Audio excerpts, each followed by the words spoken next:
ben voorzitter van de stichting Erfgoed Kolmerland en Nieuw-Kruisland. Ja, de gelukkige, ongelukkige eigenaar van Windlust. De gelukkige eigenaar, het was een bloedmooie molen. En nou, je ziet op de achtergrond wat er van over is. Nu ruim een jaar terug, eerste paasdag 2012, is die platgebrand. Nou, een ramp. En daarom hebben we vandaag eigenlijk een eerste echte feestdag. We zijn hier bij elkaar om het contract naar de molenbouwer, de firma Kolthof uit Stiens, die gaat de molen bouwen. En dat hebben we vandaag zeg maar, even feestelijk aangeblazen, even feestelijk gevierd.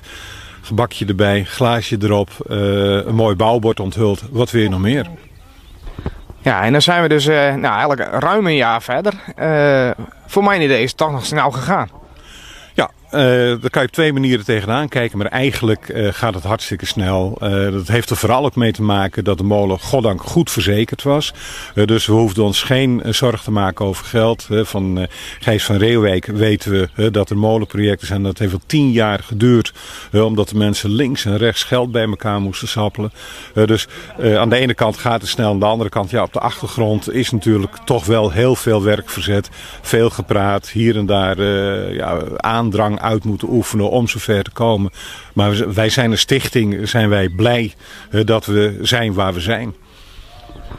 Nou, dit is een enorme opkikker weer voor Buren natuurlijk, dat we weer een molen krijgen. Als je nagaat dat sinds 1500 hier alle molen in dit dorp stonden. Dus ik bedoel, en dan in één keer geen molen meer hebt, dan kun je wel nagaan dat het een hele domper geweest is. Dus iedereen is behoorlijk enthousiast dat we eindelijk weer de molen in het dorp krijgen. Wanneer is het streven dat de molen weer mag draaien?